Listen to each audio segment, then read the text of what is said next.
السلام عليكم ورحمة الله وبركاته.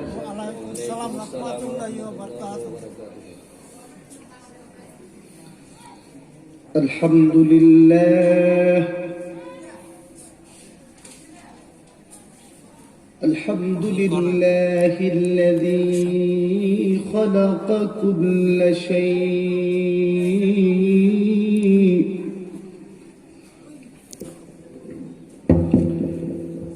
وخلق الإنسان علمه البيان وعلم بالقلم علم الإنسان ما لم يعلم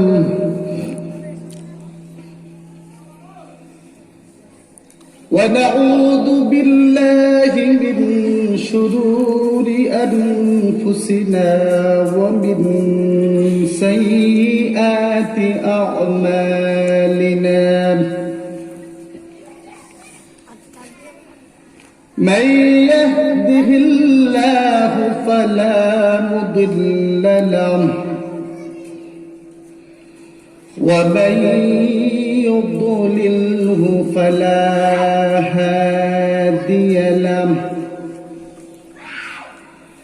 ونشهد أن لا إله إلا الله وحده لا شريك له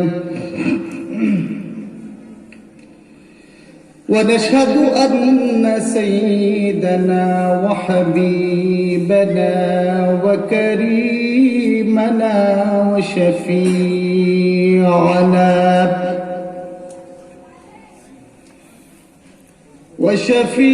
وشفيعنا ومولانا محمدا عبده ورسوله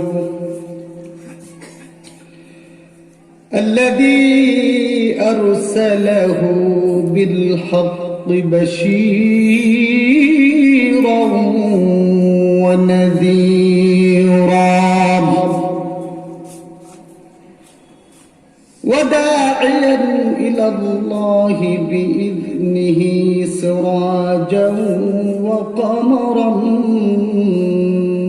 منيرا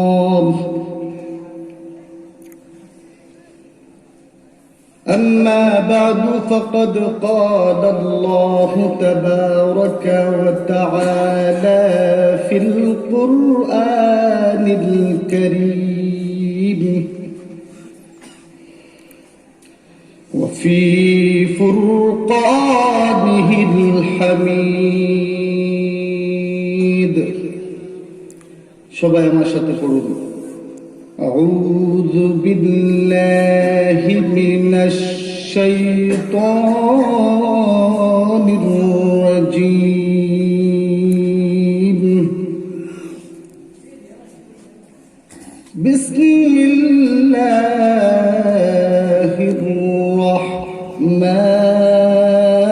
الرحمن الرحيم إن الصلاة كانت على المؤمنين كتابا موقوتا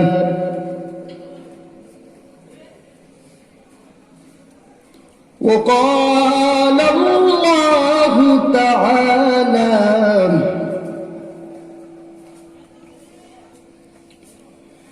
فمن كان يرجو لقاء ربه فليعمل عملا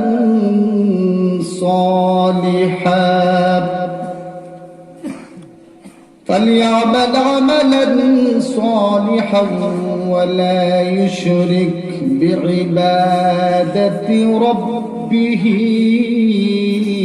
أحدا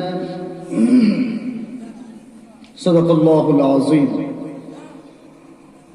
قال النبي صلى الله عليه وسلم مفتاح الجنة صلاة ومفتاح الصلاة طهور أو كما قال النبي صلى الله عليه وسلم. وقال الله تعالى في شان حبيبه مخبرا وآمرا إن الله وملائكته يصلون على النبي يا أيها الذين آمنوا صلوا عليه وسلموا تسليما اللهم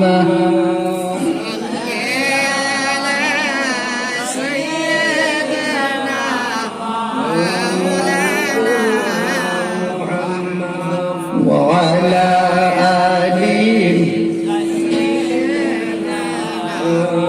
مولانا নবী গো আপনার ভালোবাসায় আল্লাহর ওলি হওয়া যায়। নবী গো আপনার ভালোবাসায় আল্লাহর রহমত পাওয়া যায়। আল্লাহুম্মা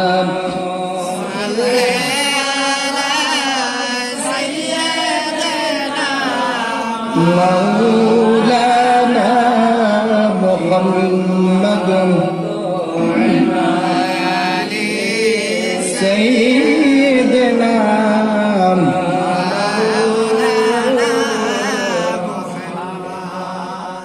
জীবনে হবে কি তোমার দিদার ইয়া রাসূলুল্লাহ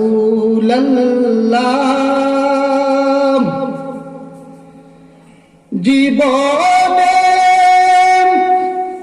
হবে কি তোমার দিদার ইয়া রাসূলুল্লাহ এই আশায় রয়েছি মোরা গুনাহগার ইয়া হাবিবাল্লাহ আল্লাহুম্মা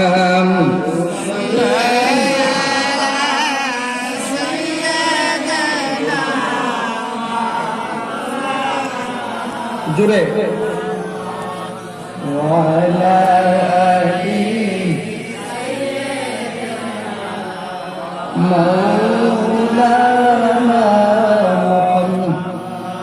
একটু জিকির করি লা ইলাহা ইল্লাল্লাহ লা ইলাহা ইল্লাল্লাহ লা ইলাহা ইল্লাল্লাহ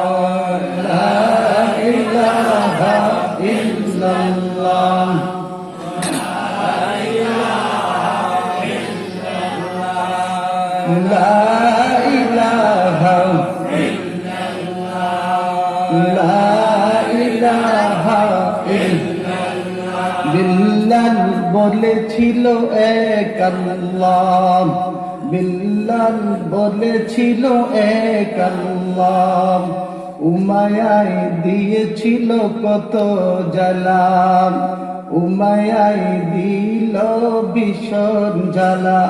আমার আল্লাহ বলেন ওহ জিবরাইল আল্লাহ বলেন ওহ জিবরাইল খুলে দাও জান্নাতের তালা লা ইলাহা ইল্লাল্লাহ লা ইলাহা ইল্লাল্লাহ লা ইলাহা ইল্লাল্লাহ লা ইলাহা ইল্লাল্লাহ লা ইলাহা আল্লাহ আদম সফিউল্লাহ বানাইছন নূহ রাসূলুল্লাহ বানাইছন ইব্রাহিম খলিলুল্লাহ বানাইছন মুসা কালিমুল্লাহ বানাইছন ঈসা রূহুল্লাহ বানাইছন আল্লাহ মুহাম্মাদুর রাসূলুল্লাহ কে মুহাম্মাদুর রাসূলুল্লাহ কে শ্রেষ্ঠ বলে ঘোষণা দিছো লা ইলাহা ইল্লাল্লাহ লা ইলাহা ইল্লাল্লাহ লা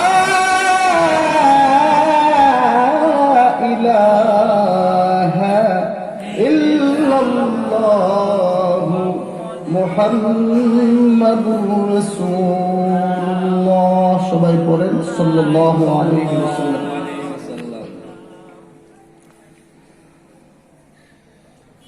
বক্সনগর সংলগ্ন আদমপুর জামে মসজিদের এলাকাবাসী ও কমিটি কর্তৃক আয়োজিত বাৎসরিক ওয়াজ ও দোয়ার মাহফিলের সম্মানিত সভাপতি সাহেব তথা এই মসজিদের সম্মানিত ইমাম সাহেব, আমার বড় ভাই জনাব হযরত মাওলানা ইলিয়াস মিয়া সাহেব মাদ্দাজিল্লাহুল আলী, উপস্থিত আজকের মাহফিলের প্রধান অতিথি নর্থ ইস্টের অন্যতম মুহাদ্দিস মুহাক্কিক আলিম আল্লামা হযরত মাওলানা মুফতি আব্দুল বাসিত আল কাসিমি সাহেব মাদ্দাজিল্লাহুল আলী ওয়া বারাকাল্লাহু ফি হায়াতি। মাগরিবের পরে ইমাম সাহেবের উপরে আলোচনা করেছিলেন ত্রিপুরা রাজ্যের অন্যতম আলেম দ্বীপ হযরত মাওলানা মুফতি আব্দুল জলিল সাহেব মাদ্দাজিল্লাহুল আলী, উপস্থিত দিগর উলামা ইকরাম, মুরব্বিয়ান নিজাম, এই এলাকার বিভিন্ন প্রান্ত থেকে উপস্থিত ইসলাম দরদি, দ্বীন দরদি, তাওহীদের মুজাহিদ আমার ভাতৃবৃন্দু, পর্দানিশীন মা ও বোনেরা, আমি আবারও আপনাদের সমীপে আমার পক্ষ থেকে সালাম নিবেদন করছি। আসসালামু আলাইকুম ওয়া রাহমাতুল্লাহি ওয়া বারাকাতুহু। ওয়া আলাইকুম আসসালাম। আপনারা সবাই ভালো আছেন? বলেন আলহামদুলিল্লাহ। মাশাআল্লাহ। আজকে এত সুন্দর একটা মাহফিলের আয়োজন যে আপনারা করেছেন, এই আয়োজন করাতে আমরা খুশি না বেজার? জোরে বলেন, খুশি না বেজার? আমি এই মাহফিলের প্যান্ডেল হিসাবে নিশ্চয়ই এই মসজিদের এহতিয়াতে যত ফ্যামিলি রয়েছে প্রায় 200-র উপর হবে। সেই হিসাবে প্রত্যেকটা ফ্যামিলি থেকে যদি 2 জন যুবক অথবা একজন মুরব্বী যদি আসে মাহফিলে, নিশ্চয়ই মাহফিলের প্যান্ডেলটা ভরার কথা, ঠিক না? অথবা আমি মনে করব যে বক্তাদের আপনারা ইনভাইট করেছেন তারা আপনাদের পছন্দীয় নয়, অথবা আমি মনে করব মাহফিল করেছেন একটা সু হিসাবে, এরা বছরে করতে হয়, প্রত্যেক এলাকায় করে, সেই হিসাবে হুজুর আমরাও করছি।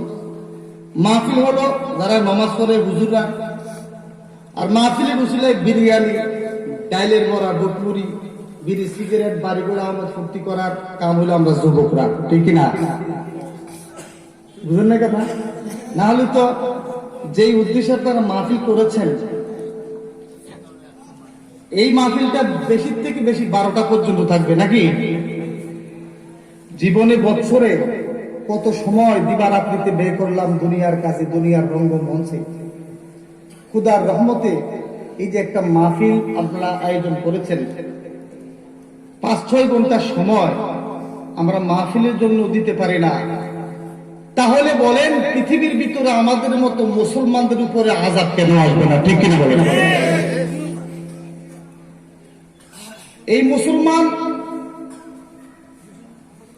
আল্লাহ রাসূল বলেছেন, যতক্ষণ পৃথিবীতে একজন আল্লাহর কোন বান্দা অথবা বান্দি থাকবে যিনি আল্লাহকে বিশ্বাস করে, নামাজ পড়ে না, কোন আমলও করে না, কিন্তু আল্লাহকে মানে এক আল্লাহ, আল্লাহর সাথে কাউকে শরীক করে না, ওই লোকটাও যদি অন্ধ হয়, বিকলাঙ্গ হয়, জ্ঞান আছে কিন্তু আল্লাহকে মানে, ওই রকমই একটা লোক যতক্ষণ জীবিত থাকবে ততক্ষণ এই বিশ্বজগতের নিজাম আল্লাহ তাআলা কায়েম রাখবেন, বলেন সুবহানাল্লাহ। তাহলে বোঝা গেল আল্লাহর উপর যারা ঈমান আনে তারা কত দামি, ঠিক না? বুঝেন আপনার কথা? যারা আল্লাহকে মানে তারা কত দামি। একজন আল্লাহকে मानने वाला जिसकी वजह से अल्लाह रब्बुल आलमीन अपने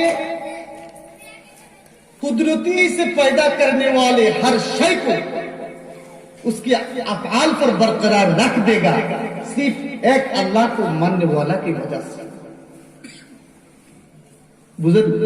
একটু বুঝে আসে আপনাদের যে একজন আল্লাহকে আল্লাহ মাননেওয়ালা ইমানদার যদি থাকে, আল্লাহ বিশ্বজগতের নিজাম কায়েম রাখবে। তাহলে বোঝা যায় ইমানওয়ালা অত্যন্ত দামি, বিশ্বজগতের সবচেয়ে দামি যদি কেউ হয় সে হচ্ছে একজন ইমানওয়ালা, ঠিক কিনা বলেন? তাহলে আই হ্যাভ ওয়ান কোশ্চেন, আমার একটি প্রশ্ন। এই বিশ্বজগতে বর্তমানে প্রায় 750 কোটির উপরে মানুষ চলমান, এর মধ্যে 52 থেকে 54টি মুসলিম রাষ্ট্র রয়েছে।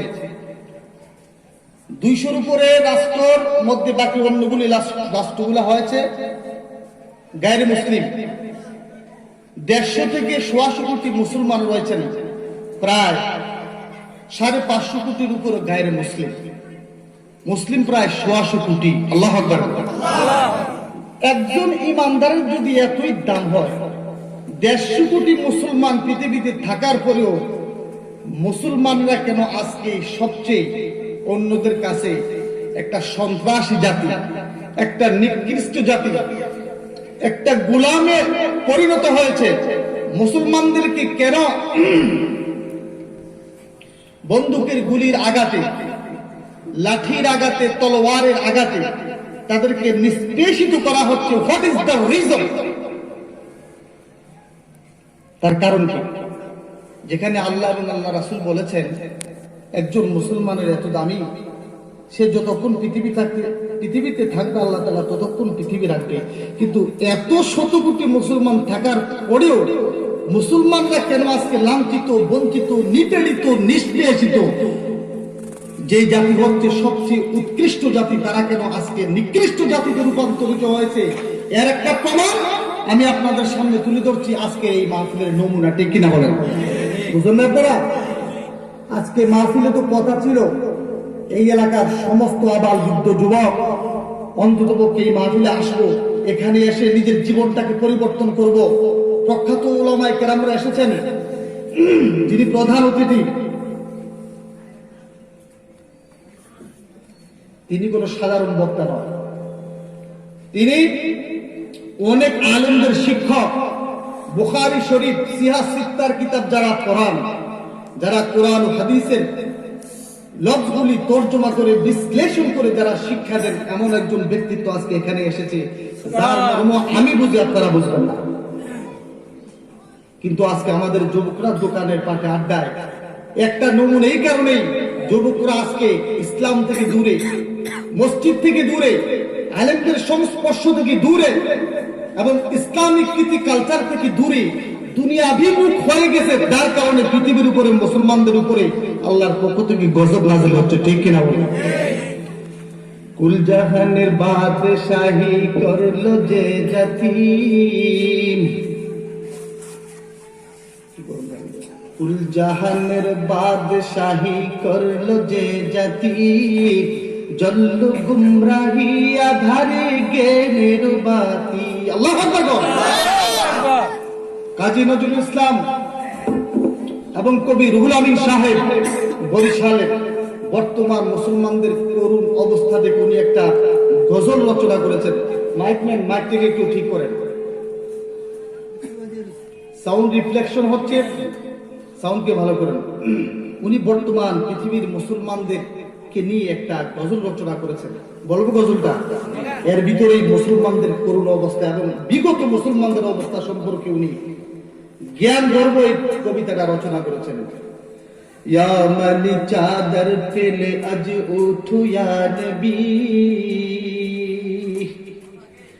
সব গুলামের গাফলতি নিদ ভাঙ্গো ইয়া নবী। ইয়া মানি চাদর ফেলে আজ উঠু ইয়া নবী, সব গুলামের গাফলতি নিদ ভাঙ্গো ইয়া নবী। আল্লাহু আকবার। এই কঠিন বিপদ মোরা ইয়া রাসূলুল্লাহ,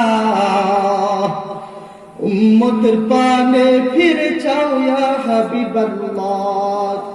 কবি বলতেছেন, হে নবী, বর্তমান বিশ্বে আপনার অনেক ইতিম উম্মতকে জালিমরা তাদের স্টিমারের দ্বারায়, তাদের বন্দুকের দ্বারায়, তাদের তলোয়ারের দ্বারায় তোমার ইতিম ইমানদার উম্মতদেরকে দিবানিশি তারা পিপিলিকার মতো মারতেছে। নবী গো, আপনি রওজায়ে আতহার থেকে এমনই চাদরকে খুলে দেখুন, পৃথিবীর আনাচে কানাচে আপনার কত ইমানদার ইতিম নবীহারা কত বান্দা বান্দিকে জালিমরা জুলুমের শিকার করে, কোথাও রাস্তার পাশে, কোথাও মায়ানমারে, কোথাও সে আমেরিকায়, কোথাও সে ইরানে, কোথাও সে ফ্রান্সে, এই পৃথিবীর সর্বত্র তোমার ইমানদার উম্মত গুলাকে তারা পিপিলিকার মতো মারতেছে। আল্লাহু আকবার। কবি বলতেছে, নিয়া মানি চাদর ফেলে আজ উঠু ইয়া নবী, সব গুলামের গাফলতি নিদ ভাঙ্গো ইয়া নবী। এই কঠিন বিপদ মোরা ইয়া রাসূলুল্লাহ, উম্মতের পানে ফিরে চাও ইয়া হাবিবাল্লাহ। কুল জাহানের বাদশাহী করলো যে জাতি, আল্লাহু আকবার, যে জাতি সারা পৃথিবীর বাদশাহিত্ব করেছে, যে জাতির পায়ের নিচে পৃথিবীটা আল্লাহ তাআলা বিছিয়ে দিয়েছিল, যেই মুসলমান জাতি পৃথিবী শাসন করেছিল, আজকে সেই মুসলমান জাতি অন্যের গোলামে রূপান্তরিত হয়েছে। জাহানের বাদশাহী করলো যে জাতি, জল্ল গুমরাহি আধারে জ্ঞানের বাতি, সেই জাতি গোলাম আজ ইয়াহুদ নাসারা। ঠিক আছে? সেই জাতি গোলাম আজ ইয়াহুদ নাসারা, সেই গোলাম আজ বিপদেতে করছে হাহাকার। দয়ার নজরে ফিরে চাও ইয়া নবী আল্লাহ, মায়ের নজরে ফিরে চাও ইয়া হাবিবাল্লাহ, উম্মতের পানে ফিরে চাও ইয়া রাসূলুল্লাহ। ইয়া মানি চাদর ফেলে আজ ওঠো ইয়া নবী, সব গুলামের গাফলতি নিদ ভাঙ্গো ইয়া নবী সাল্লাল্লাহু আলাইহি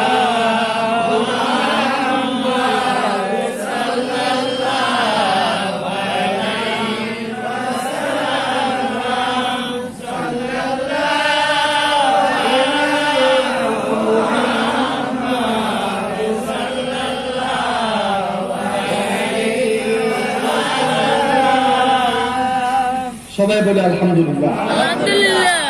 আমরা আল্লাহর জন্য একটা তাকবীর দেব জোরে, লিল্লাহি তাকবীর। আল্লাহু আকবার। বুঝেন না? লিল্লাহি তাকবীর মানে আয় বন্ধু আল্লাহ কে লিয়ে তাকবীর দে দো, আল্লাহর বরত্বের আওয়াজ করো, লিল্লাহি তাকবীর, আল্লাহু আকবার, নারায়ে তাকবীর, আল্লাহু আকবার, দ্বীন ইসলাম জিন্দাবাদ। মুসলমান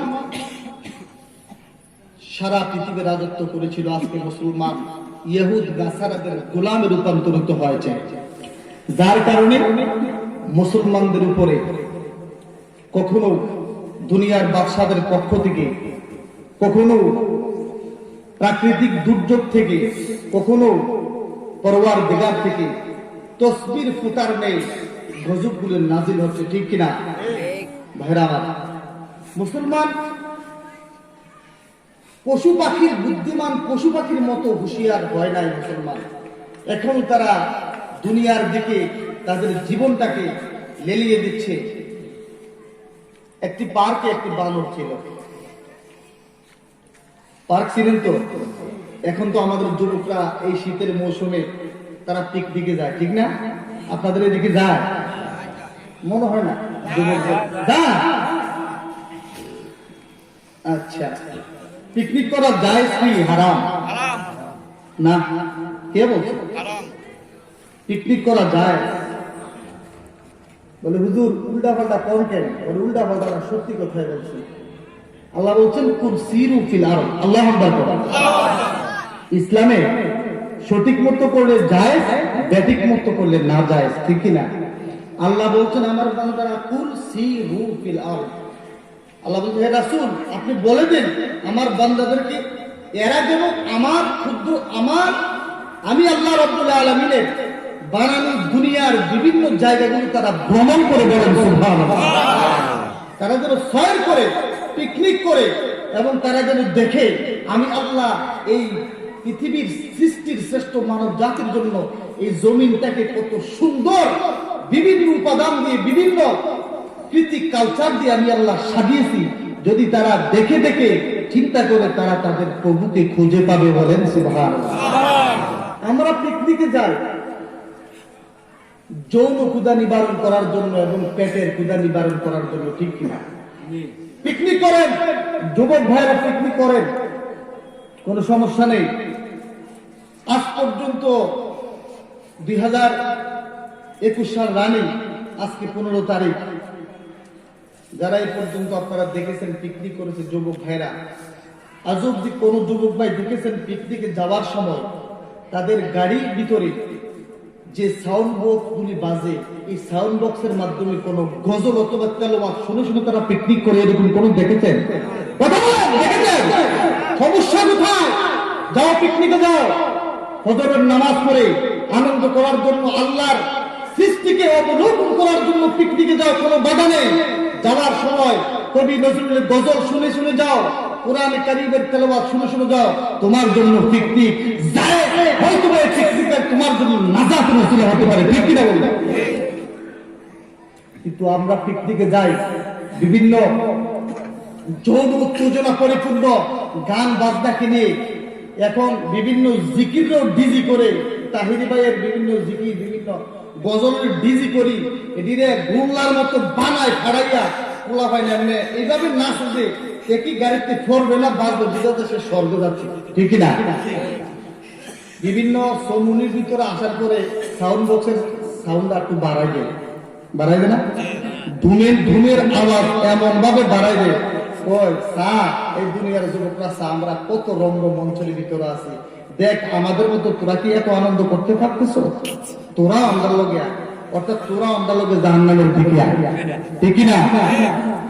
ভাইরা আমার, কথাটা এই জন্যই বললাম, আমাদের যুবকরা কোথায় যাচ্ছে, কোথায় হারিয়ে যাচ্ছে তাদের জীবন এবং তাদের যৌবন। এই পৃথিবীতে মানুষকে আল্লাহ রাব্বুল আলামিন বেহুদা সৃষ্টি করে দুনিয়ার জমিনে প্রেরণ করেন নাই। আমি যে আপনাদের খারাপ লাগতেছে, কেউ উঠা বসা করবেন না, স্বল্প সময় আলোচনা করব, শোনার চেষ্টা করবেন। আমি যে আয়াতটা পড়েছিলাম আল্লাহ বলেছেন ইন্নাস সালাতা কানাত আলাল মুমিনিনা কিতাবাম মাওকুতা,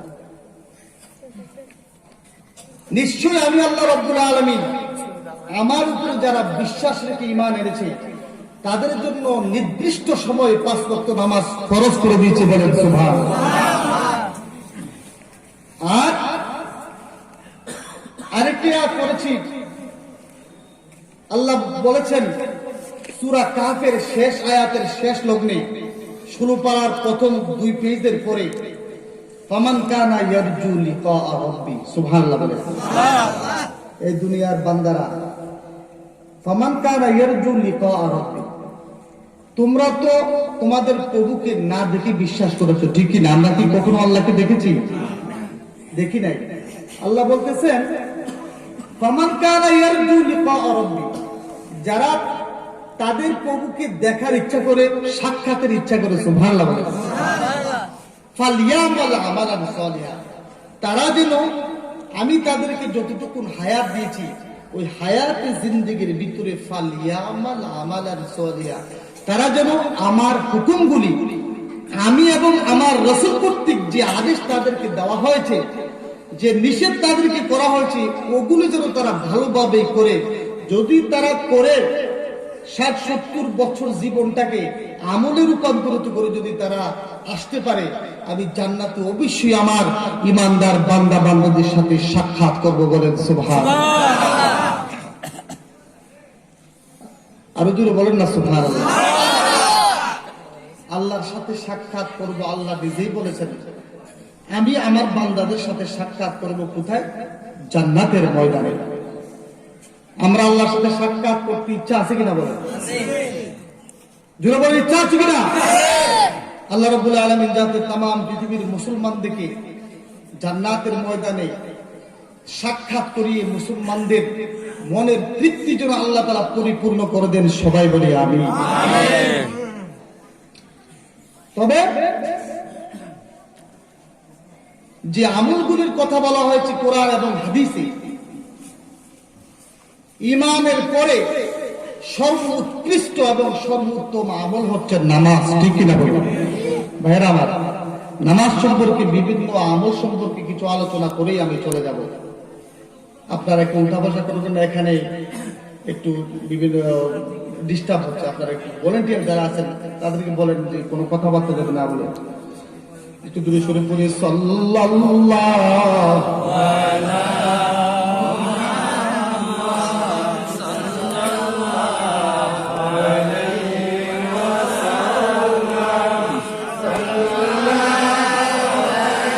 Lorisnya.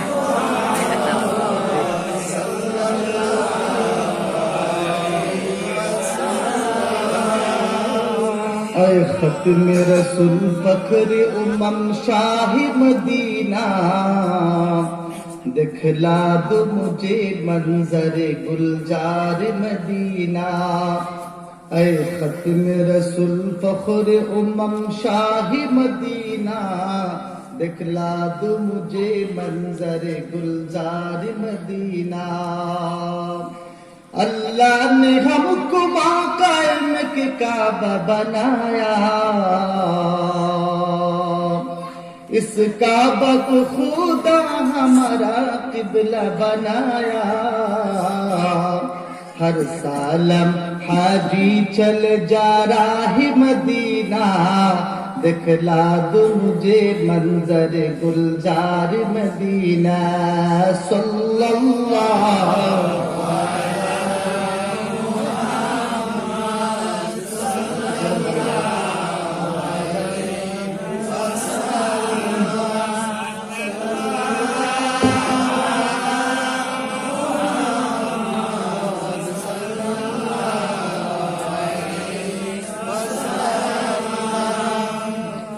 ইমানের পরে সর্ব উৎকৃষ্ট আমল হচ্ছে নামাজ।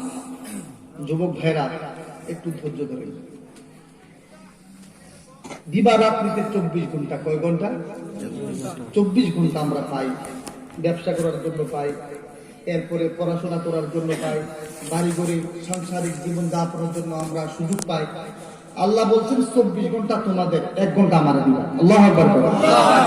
24 ঘন্টা তোমাদের, 1 ঘন্টা আমি আল্লাহকে দিব। আচ্ছা বলেন, সারা পৃথিবীতে বর্তমানে ভারত সরকার এবং আমাদের ত্রিপুরা রাজ্য সরকার যিনারা বিভিন্ন কর্মচারীদেরকে তানখা দিতেছেন মাহেনা, তাদেরকে কামও দেওয়া হয় যে তুমি 10টা থেকে 4টা পর্যন্ত ক্লাস করবা, যদি ফাঁকি পাই তাহলে তোমাকে শোকজ করা হবে।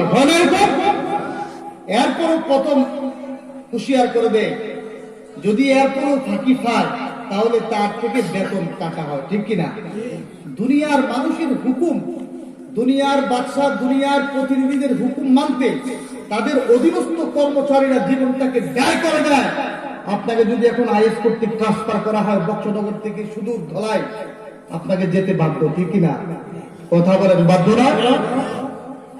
বর্তমানে 10,323 যারা কর্মচারী ছিলেন আগরতলা সিটি সেন্টারে বিভিন্ন আইনের কারণে তারা চাকরি থেকে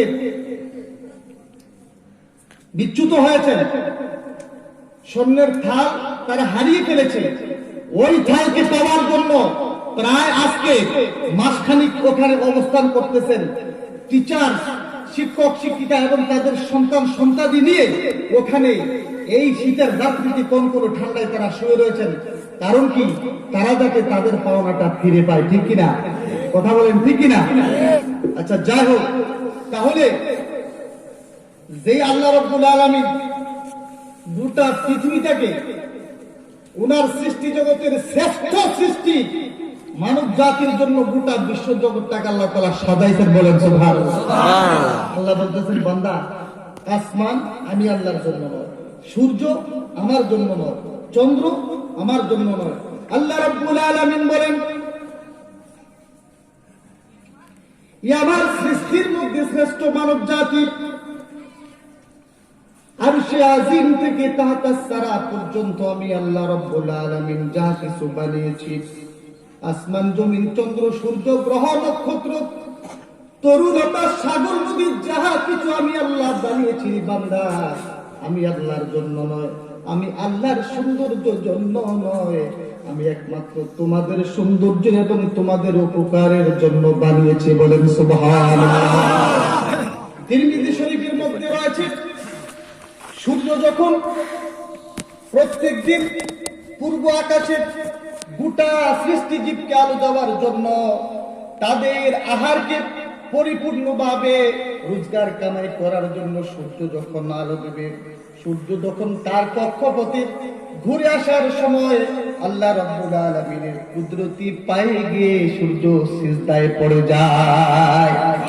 সিজদায় পড়ে গিয়ে সূর্য বলে, ওগো মালিক, তোমার সৃষ্টিদের জন্য আমি কি আবার পূর্ব দিগন্তে উদিত হব?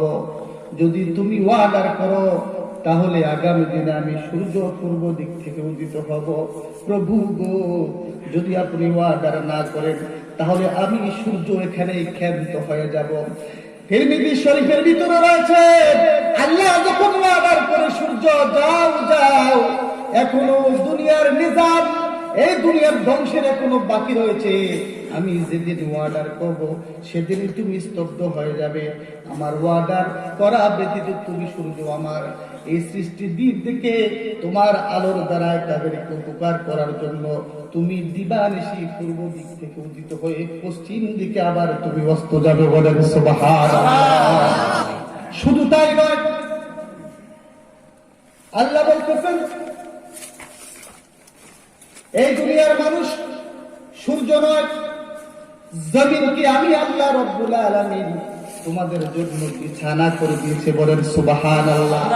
ওয়া জাআলনা নাওমাকুম সুবাতা, বান্দারে সারাদিন কত কষ্ট করে তোমার ফ্যামিলি পরিবার পরিজনদেরকে চালানোর জন্য মাথার ঘাম পায়ে ফেলিয়ে তুমি কত কষ্ট করে রোজগার করো, রাত্রি বেলায় যাতে তুমি নিদ্রা গিয়ে তোমার শরীরটাকে সুস্থতায় রেখে আবার পরের দিন সকালে আহারের অন্বেষণে তুমি যাইতে পারো।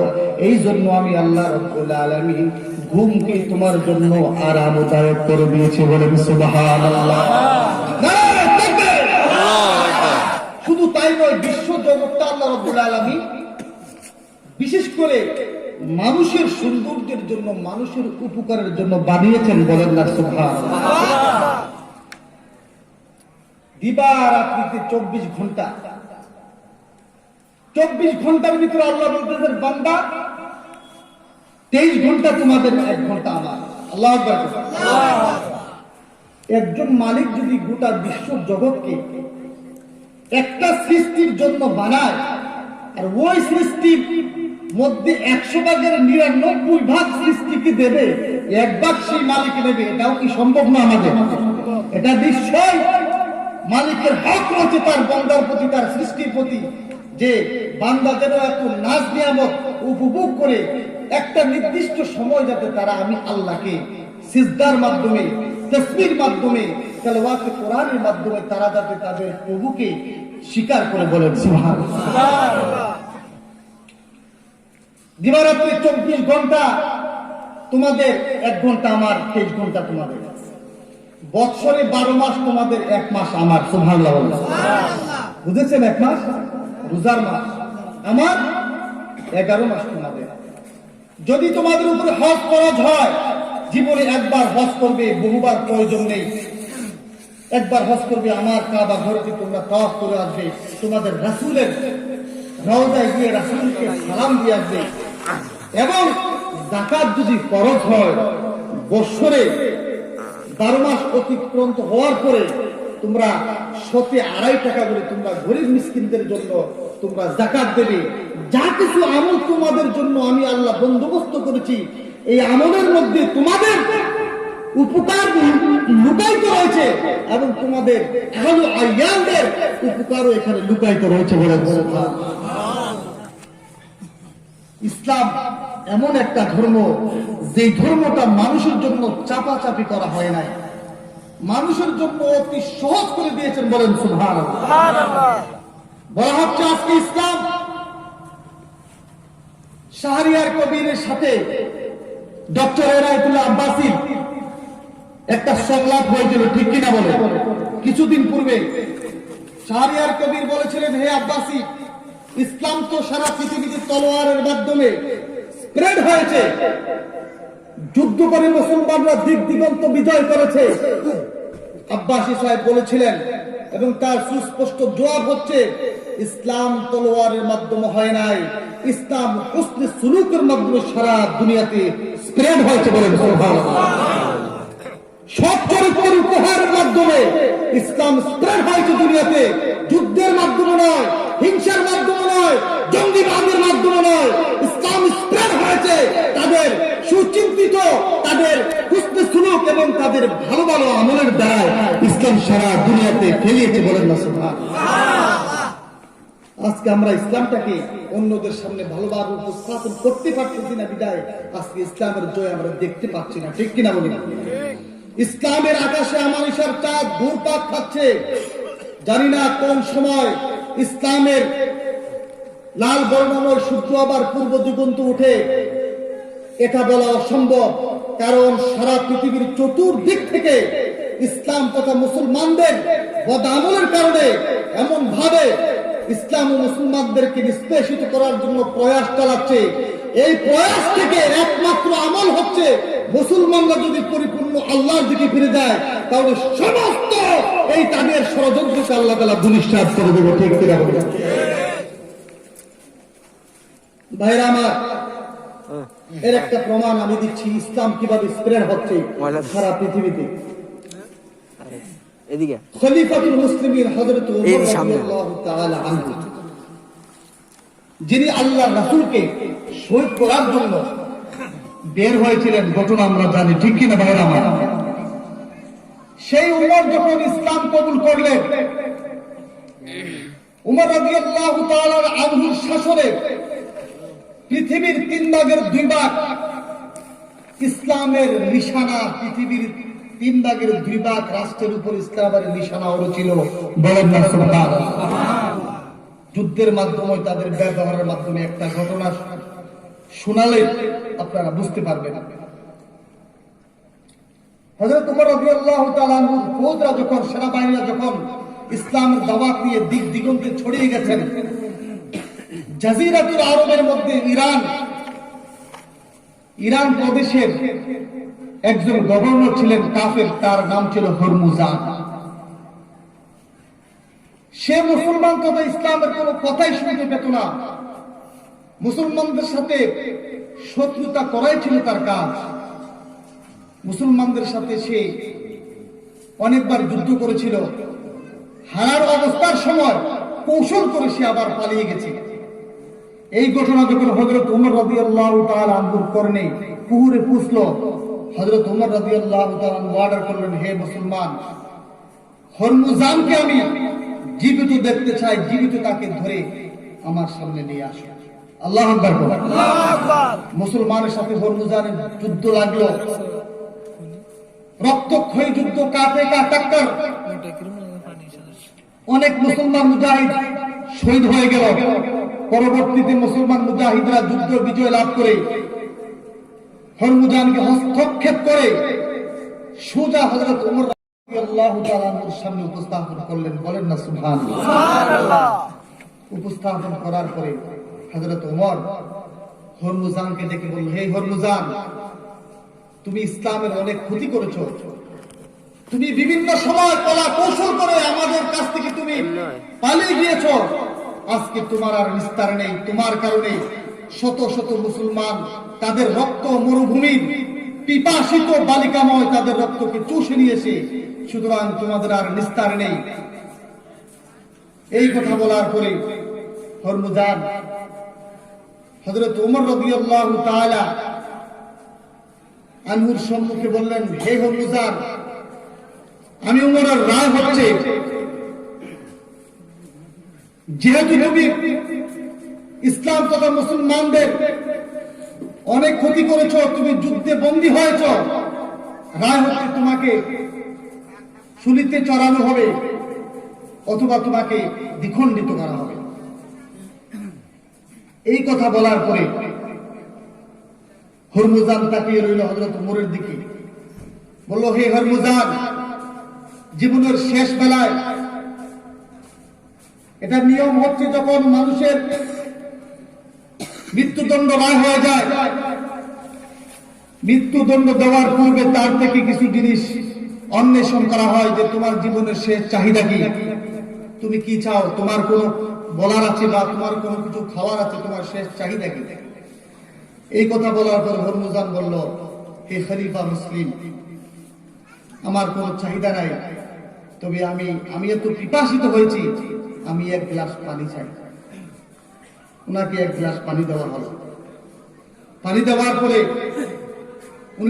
উনি পানির গ্লাস হাতে নেওয়ার পরে হাত এইভাবে কাঁপতেছিল। তখন ওমর বলল, হরমুজান, তুমি কেন পানির গ্লাস নিয়ে কাঁপছো? হরমুজান বলল, হে খলিফা, আমার ভয় হচ্ছে যে আমি পানি পান করার পূর্বেই আপনার সেনাবাহিনীরা কি আমাকে মেরে ফেলে, যেহেতু আমি অনেক অন্যায় করেছি আপনাদের বিরুদ্ধে। হযরত ওমর বলল, হরমুজান, আমি খলিফাতুল মুসলিম, আমি ওয়াদা করলাম, তুমি পানি পান করার পূর্বে আমার কোন সৈন্য সেনাবাহিনী তোমার গায়ে টাচ করবে না। বলেন না সুবহানাল্লাহ। তুমি পানি পান করার পূর্বে তোমাকে দ্বিখণ্ডিত করা হবে না, পানি পান করার পরেই তোমাকে দ্বিখণ্ডিত করা হবে। আল্লাহু আকবার।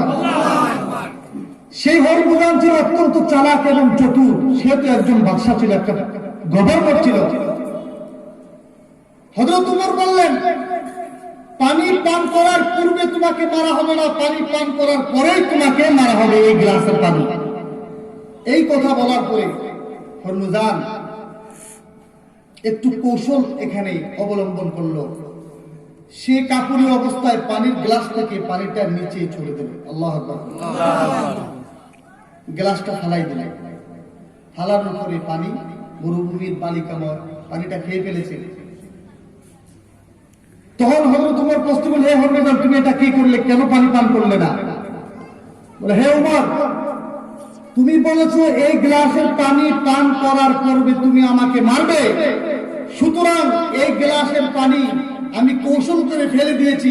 তোমার কথা মতে, তোমার ওয়াদা মতে তুমি এখন আমাকে মারতে পারো না, যেহেতু গ্লাসের পানি আমার খাওয়া হয় না। বলেন আল্লাহ। বুঝাইছে কথাটা? এখানে সে হিকমত অবলম্বন করেছে। এই হরমুজানের চাতুরতা দেখে হযরত ওমর রাদিয়াল্লাহু তাআলা অন্য সেনাবাহিনীরা বললেন, হে খলিফা, আপনি আমাদেরকে অর্ডার করুন। সেই হরমুজান অনেক কৌশল অবলম্বন করে সে অনেকবার আমাদের হাত থেকে পালিয়ে গিয়েছে, এখন আর আমরা তাকে ছাড়বো না। শমশির তার নেজা থেকে, মিয়ান থেকে এভাবে নিয়ে আসছেন হাতে।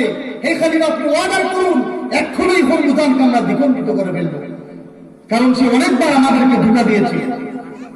হযরত ওমর রাদিয়াল্লাহু তাআলা আনহু ডাক দিয়ে বললেন,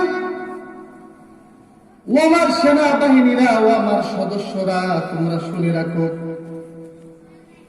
মুসলমান, প্রকৃত মুসলমান হচ্ছে ওরাই আল করিম ইদা ওয়াদা ওয়াফা।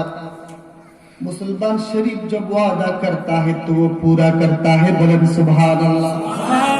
আমি উমর যেহেতু ওয়াদা করে ফেলেছি, হরমুজানের হাতের গ্লাসের পানি পান করার পরে আমি তাকে দ্বিখণ্ডিত করব।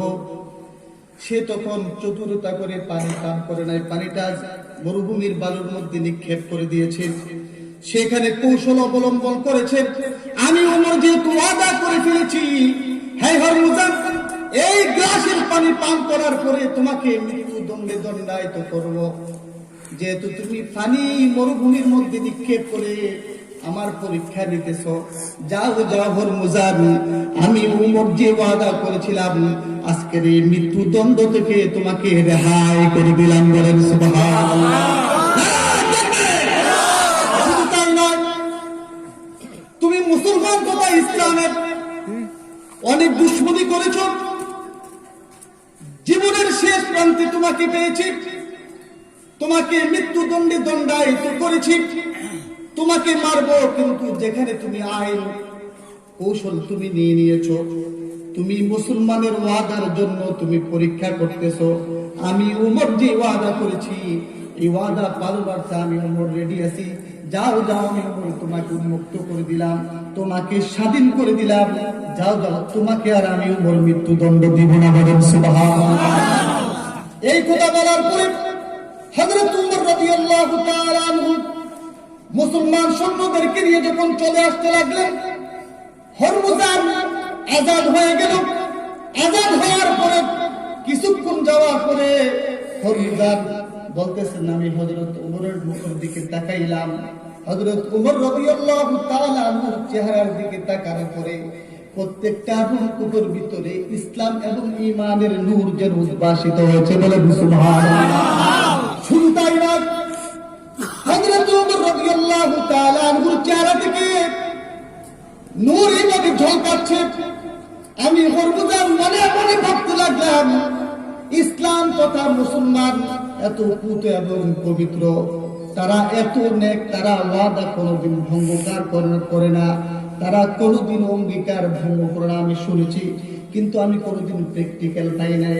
আজকে আমি হরমুজান সরাসরি ইসলাম এবং মুসলমানের এত ক্ষতি করার পরেও জীবনের শেষ চতুরতার মধ্যে আমি ইসলামের এত সুন্দর, এত নৈপুণতা ধর্ম আমি হরমুজান কোনোদিন দেখি নাই, কোনোদিন জানিও নাই।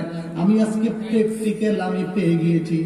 এরপরেও যদি আমি হরমুজান ইসলাম তথা মুসলমানদের বিরুদ্ধে যদি আমি লড়ি, তাহলে এই জগতে এবং কোন জগতে আমি হরমুজানের কোন জায়গা হবে না। ও খলিফাতুল মুসলিমিন, আপনি শুনে রাখুন, আমি হরমুজান আপনার এই ন্যায়কৃত কর্মের কারণে আমি হরমুজানের অন্তর ইসলামের দিকে ধাবিত হয়ে গেছে। এই মুহূর্তে আপনি আমাকে ইসলামের কালিমা পড়িয়ে দিন, আশহাদু আল্লা ইলাহা ইল্লাল্লাহু ওয়া আশহাদু আন্না মুহাম্মাদান আবদুহু ওয়া রাসূলুহু। সুবহানাল্লাহ। এটাই হচ্ছে ইসলাম। আজকে ওয়াদা তো দূরের কথা, আমরা নিজের বাবার সাথে ওয়াদা করে আমরা পালন করি না, ঠিক কিনা বলি? তাহলে মুসলমানরা নিপীড়িত নিষ্পেষিত কেন হবে না? অসম্ভব। ভাইরা আমার, এটাই ছিল ইসলাম, এটাই ছিল প্রকৃত মুসলমানদের কাজ। যাদের তলোয়ার দেখে নয়, যাদের সুন্দর সুন্দর আখলাক দেখে, যাদের সুন্দর সুন্দর আফআল দেখে গায়রে মুসলমানরা দলে দলে ইসলামের সুশীতল ছায়া তলে এসে ইমানের কালমা পড়িয়েছিল, ঠিক কিনা ভাইরা? আজকে দেখা যায় বাংলাদেশের আমরা ভিডিওর ভিতরে দেখতে পাই একজন আলেম আরেকজন আলেমকে গালি দিচ্ছে, ঠিক কিনা ভাইরা? একজন আলেম আরেকজন আলেমকে অপমান করতেছে। যারা বিখ্যাত বড় বড় আলেম একটা স্টেজে গিয়ে আরেকটা স্টেজের আলেম তাদেরকে বদনাম করতেছে। আমাদের এই মেসেজটা সারা পৃথিবীর মানুষের সামনে কি যাচ্ছে? এটা ইসলাম, এটা ইসলামের সেই ধর্মগুরুদের সেই অবস্থা, তারা নিজেরাই নিজেদেরকে গালি দিচ্ছে, একজন আরেকজনকে অপমান করতেছে। অথচ আল্লাহ রাসূল বলেছেন এই পৃথিবীর জমিনে মান সাকাতা ফিদ দুনিয়া সাকাতা আল্লাহু ইয়াউমাল কিয়ামা, এক ভাইয়ের দুধ যদি অন্য ভাই দেখেও লুকায়িত রাখে, সে বেইজ্জতি না হওয়ার জন্য সমাজ স্প্রেড করে না, আল্লাহ রাব্বুল আলামিন তার দুষ্ট কিয়ামতের ময়দানে লুকায়িত রাখবেন। অথচ আমরা খুঁজে খুঁজে ভাইদের দোষকে আমরা উদ্ভাসিত করে তাকে আমরা বিভিন্ন সময় বেইজ্জতি করতেছি, ঠিক কিনা? এটা কি ইসলাম? এটা কখনো হইতে পারে না ইসলামের কাজ। ভাইরা আমার, ভালো কাজগুলা তখনই সম্ভব যখন মুসলমান আমলের দিকে ফিরে আসবে, ঠিক কিনা ভাইরা? ভাইরা আমার, ইমানের উপরে সর্বোৎকৃষ্ট কাজ হচ্ছে নামাজ। সুবহানাল্লাহ বলেন। আল্লাহ রাসূল সাল্লাল্লাহু আলাইহি ওয়াসাল্লাম বলেছেন মিফতাহুল জান্নাতি সালাতুন ওয়া মিফতাহুস সালাতি তুহুর, আও কামা ক্বালা নবী সাল্লাল্লাহু আলাইহি ওয়াসাল্লাম, জান্নাতের চাবি হচ্ছে নামাজ, আর নামাজের চাবি হচ্ছে ওযু। সুবহানাল্লাহ। রানু মণ্ডল একটা গান গেয়েছিল, যেটা আমাদের ভারতবর্ষের একজন বিখ্যাত মহিলা শিল্পী একে প্যার কা নগমা হ্যায়, এই গানটা গেয়েছিলেন, একটা ফিল্মের একটা গান। রানু মণ্ডল কলকাতায় এই গানটা স্টেশনে গাওয়ার পরে একজন ভাই ভিডিও করার পরে সারা এই আমাদের বিশেষ করে ভারত বাংলায় তার এই গানটা অনেক ভাইরাল হয়েছিল না ভাইরা? আমার কথা বলছেন, ভাইরাল হয়েছিল। ওই গানের সুরের নেয় আমি নামাজ নিয়ে দুই একটা বাক্যে আমি নিজে নিজেই বললাম, আরে একে প্যার কা নগমা হে মৌজু কি রওয়ানি হে। তাদের গানের ভিতরে অনেক সুন্দর অর্থ রয়েছে, এখানে যৌনতার কোনো অর্থ নেই। এই তাদের বিভিন্ন এমন কিছু গান রয়েছে যে গানের অর্থগুলি ইসলামিক বিভিন্ন শব্দের সাথে মিলে, ঠিক কিনা ভাইরা? যদিও তারা বাজনার সাথে গায়, আমরা বুঝি না যে আমাদের এই অবস্থা। এই গানটা হচ্ছে নামাজ সম্পর্কে বলবো, আমি বলবো আপনাদের। এক দিলচস্প কাহানি হ্যায়, এক বড়ি কাহানি হ্যায়, ऐ मुमिनो तुम सुनो, नमाज जन्नत की छाबी है। अल्लाह अकबर। प्यार बड़ी कहानी है, एक प्यार कहानी है, पाक कुरान की बानी है, पाक हदीस की बानी है। ऐ मुमिनो तुम सुनो, नमाज जन्नत की छाबी है, नमाज जन्नत की छाबी है। আল্লাহ রাসূল সাল্লাল্লাহু আলাইহি ওয়াসাল্লাম বলেছেন, ও আমার উম্মত, যাদের কাছে পারমাণবিক কোন গুণ নেই, যে উম্মতের কাছে পারমাণবিক শক্তি নেই, অ্যাটম পাওয়ার নেই, সুপারসোনিক বিমান নেই, পৃথিবীর বড় বড় মিসাইল গুলা নেই, যে মিসাইলের মাধ্যমে, যে অ্যাটম পাওয়ারের মাধ্যমে ইসলাম তথা মুসলমানদেরকে দুলিশাত করার জন্য সারা পৃথিবীর ষড়যন্ত্রের মাথাগুলি একসাথে লেগে গিয়েছে। ও মুসলমান, তোমাদের পারমাণবিক শক্তির অধিকারী হওয়ার কোনো প্রয়োজন নেই।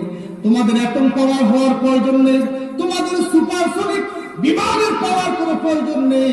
ও মুসলমান, যদি তোমরা 5 ওয়াক্ত নামাজ যদি সঠিকভাবে আদায় করতে পারো রে মুসলমান, খোদার ইজ্জতের কসম, খোদার জালালিয়াতের কসম, সারা পৃথিবীর মুসলমানেরা যদি আবার তাদের আল্লাহর হুকুম নামাজ, রোজা, হজ, যাকাত ওই হুকুমগুলি যদি নবীর তরিকা অনুযায়ী, সাহাবায়ে কেরামদের তরিকা অনুযায়ী এখনো যদি পালন করার নিয়ত করে নেয়, যেইভাবে আল্লাহ রাব্বুল আলামিন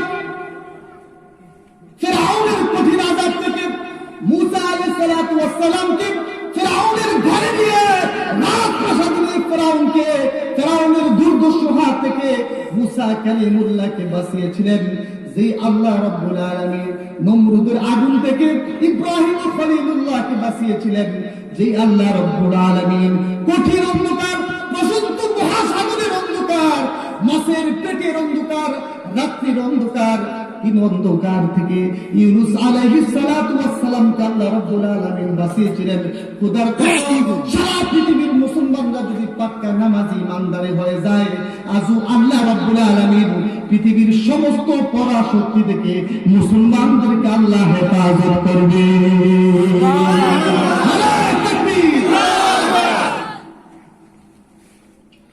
তুমি রহমান, তুমি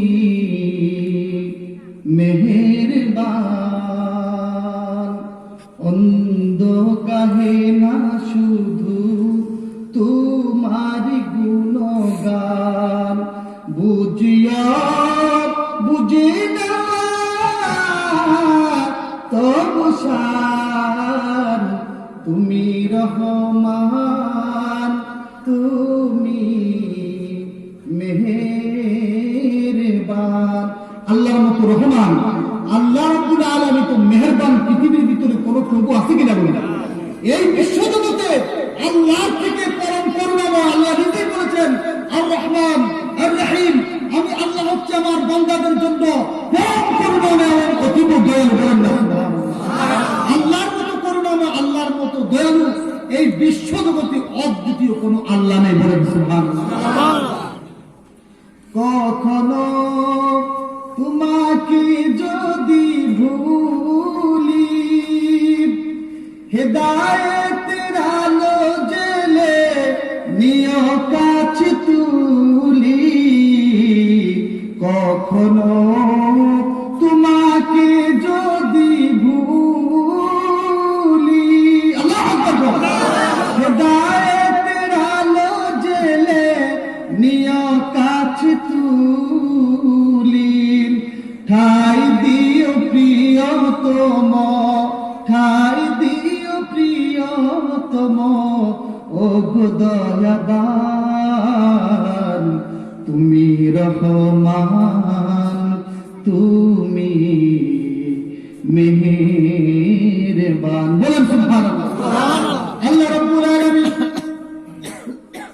বলেছেন, ও আমার বান্দারা তোমরা শুনে রাখো, আমার ঈমানের পরে সর্বপ্রধান এবং সর্বোৎকৃষ্ট হুকুম হচ্ছে নামাজ।